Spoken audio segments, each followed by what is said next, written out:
Good day guys, in this video we'll study about the general endocrinology and the hormone regulatory mechanisms. This is Dr. Rahul SM here. Hope this video gonna be helpful for you. So we'll start about the definition of endocrinology. What is endocrinology? It is actually the study of endocrine system and metabolic diseases and some aspects of nutritional medicine.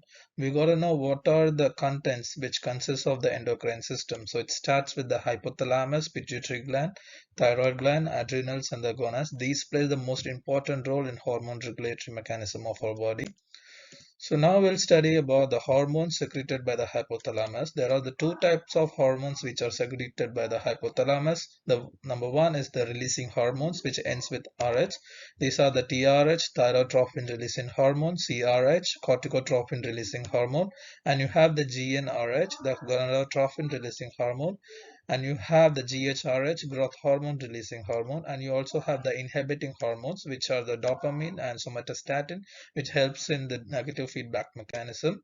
So now we'll study about the hormones which are secreted by the pituitary gland. So as we all know, the pituitary gland has two parts, which is the anterior pituitary, also called as adenohypophysis, and you have the posterior pituitary, which is called as the neurohypophysis.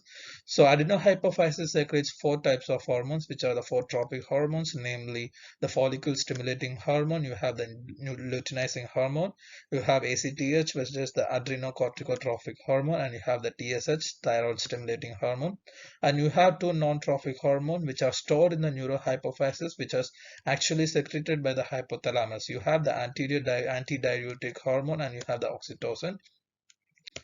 So coming to the neuroendocrine system, what is the neuroendocrine system? As we all know, the hormone secretion in our body is mainly controlled by the regulated pathways.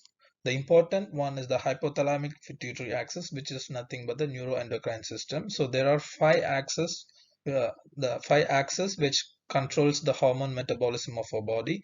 So the firstly we'll start with the hypothalamic pituitary thyroid axis. To start with, what is the function of this axis? So it is basically regulating the metabolism and growth. It deals with the basal metabolic rate of our body. So the TRH is actually secreted by the hypothalamus. So once the TRH is secreted by the hypothalamus, it provides signal to the pituitary gland to secrete TSH. So in turn, the TSH is secreted by the pituitary gland, and it provides signal to the thyroid gland to secrete T4 and T3. So the T3 and T4 are secreted by the thyroid gland. So this is a positive feedback mechanism. And coming to the negative feedback mechanism, so once the thyroid hormones are secreted by the thyroid gland, it's the signaling of the T3 and T4, it actually decreases the production of TRH as well as TSH. So that is how the negative feedback mechanism works.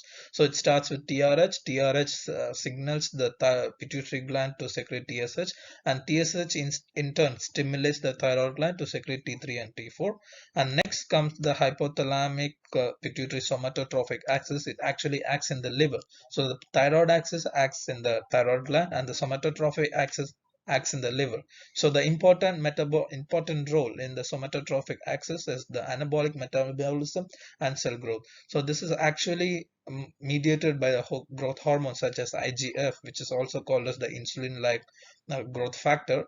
So which is actually secreted by the liver. So GHRH is secreted by the hypothalamus, that in turn stimulates the pituitary gland to secrete the growth hormone.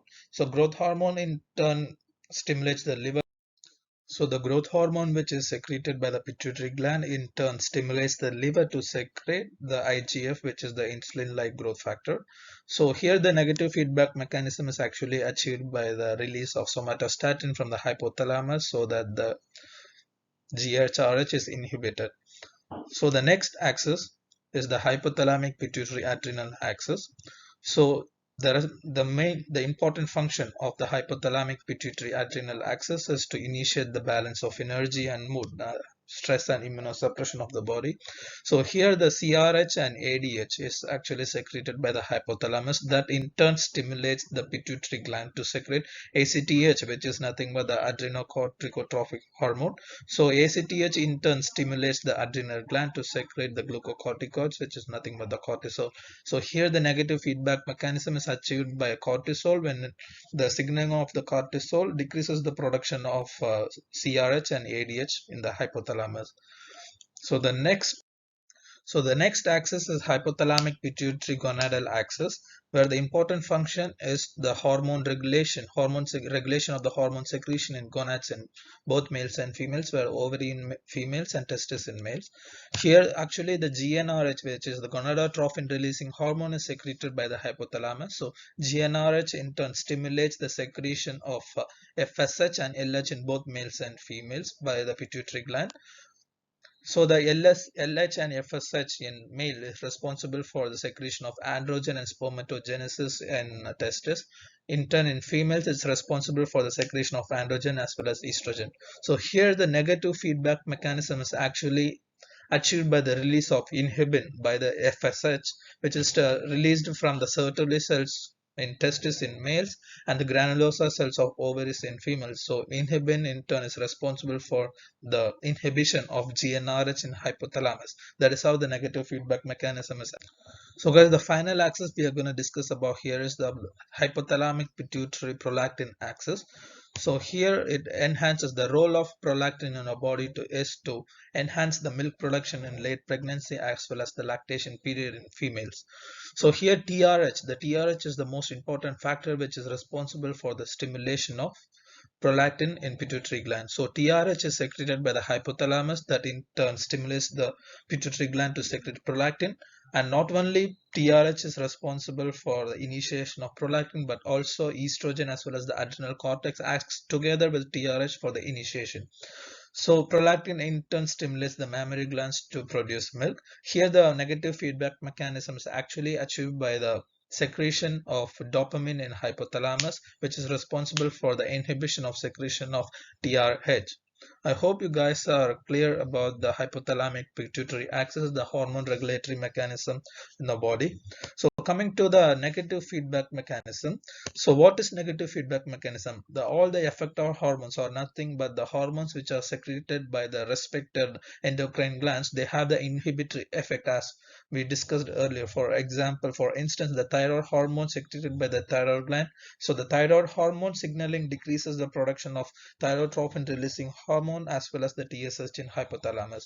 So that is how the effector hormones have inhibitory effect on pituitary gland, and they act as a trigger for negative feedback, leading to the hormonal balance in feedback loops. I hope this video has been helpful for you guys. Thank you for watching.